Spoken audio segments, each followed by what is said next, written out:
This week on Full Circle Florida, killing the Florida black bear as Florida homeowners continue to get crushed with rising costs from insurance to inflation to now car insurance. Florida lawmakers pass a bill to allow people to shoot and kill bears. So why is it necessary to stand your ground against an animal the FWC describes as rarely aggressive? We'll get into both sides. Biden, Trump, and the border both went down to the line this week. Which one owns that issue? My conversation with presidential historian Talmadge Boston. And the Florida farmer, a portrait of resilience in an ever-changing climate. Let's begin with the talk of Tallahassee. No, not your rising home insurance, not your rising car insurance, not your rising food bill, not your understaffed schools or hurricane resilience. No, this week, state lawmakers took up your time and your tax money to pass a bill to allow you to shoot and kill or stand your ground against the Florida black bear.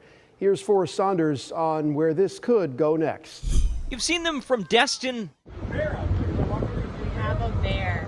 to Daytona. The bear was getting in the neighbor's trash, and I caught it in the act. Florida black bears in neighborhoods, boats, and beaches. While it may seem like a moment made for social media, State Senator Corey Simon says it's a serious safety issue, which he's trying to address. Last year in Franklin County, fielded over 1,000 calls because of bear issues.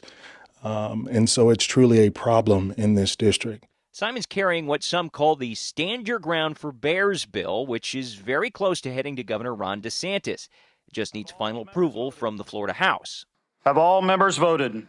If signed, it allows lethal force against bears if a person, pet, or even property faces, quote, substantial damage or, quote, imminent threat of death or serious bodily injury. This is just strictly a self-defense bill, much like we have self-defense abilities.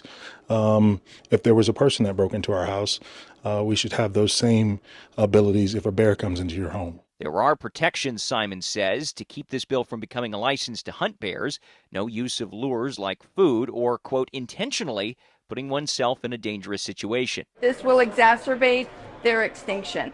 Conservationists like Katrina Shaddix still have issues, worried the bill language remains too broad, preferring a crackdown on unsecured trash instead, which can attract the animals. It says to veto the bear kill bill. She and others getting ready to send thousands of these postcards to Governor DeSantis' office, urging him not to sign if the bill lands on his desk. And if that's not enough, a lawsuit alleging the prospective law overrides Florida Fish and Wildlife's oversight of bears. We will be filing it based on the fact that it does usurp FWC authority, and FWC is granted that authority through the Florida Constitution. So this bill is actually unconstitutional. While the opposition seems like a guarantee, it's unclear if the bear bill will get DeSantis backing. He sometimes waits to weigh in until the policy is on his desk, so for now, Florida will have to take a pause to see what happens next. At the Capitol, Forrest Saunders, ABC Action News. All right, let's bring in our political analyst, Dr. Susan MacManus. I don't mean to beat a dead horse. I know I say this every week, or in this case, a dead bear, but I just wonder if these Florida lawmakers are just a bit out of touch with what Florida needs right now. I mean, this week, we got more evidence about, the cost of living. It's not just home insurance now. Car insurance is up 7% in Florida this year. Florida drivers paying 55% more for auto insurance on average compared to the rest of the country. We know, home insurance is through the roof, and yet this week we get stand your ground against Florida black bears, social media ban for teens, which is still being worked out, transgender restrictions. Is it because they can't tackle the hard stuff and they just go for the low-hanging fruit, and you score the points while you can, or, are they out of step with what people need versus what they're getting from home? They're doing a lot of things. It's just that the really catchy stuff is what makes all the news. It's a $115 billion budget. Yeah.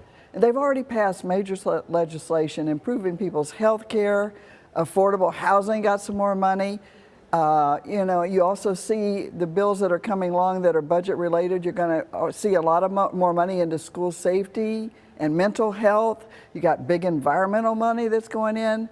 So a lot of this is in the budget, but we don't pick it apart, and the budget is not due for everybody to look at until Tuesday, and it has to be voted upon by the end of the session, and that's the only thing that the legislature has to do by law is the budget. This goes back to what people feel, because what they're feeling and what we're being told, and we do these stories every week during our newscast, is we can't afford, this is not sustainable for a family or a retired couple who moved here, particularly if they're in a condo and a fixed income, to keep up with the pace that seems to be only accelerating. And yet, Petronas will say 18 more months, give me 18 more months. And you've been hearing that for 18 months. And you see what they're churning out of the legislature, and it just doesn't seem to match up with what people need. Yeah, but sometimes the fixes aren't something you can snap your finger at and pass a bill. Let's just take a little bit of a look at things that have been done to relieve people. There are 4 tax holidays coming up. There's actually in both bills some relief for property owners on the property insurance premiums. There are some grant programs, so there are a lot of relief things that they've done, but you don't see them until the whole picture goes out. They're aware of the problem. And DeSantis is too. This week he said citizens can't afford, basically another hurricane hit. And there were people that would hear that and say, well, maybe you should have stayed here instead of being out of state for a year running for president, fixing Florida's problems. Do you think that would hurt him?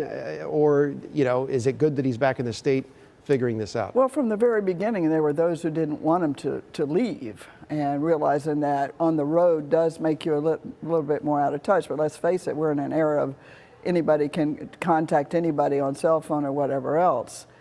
It is true that Citizens is underfinanced because they've had to put a lot of people into that system, and now they're trying to reduce the number there and encourage more providers to come into the state, which we have seen 5 or 6 of them come here.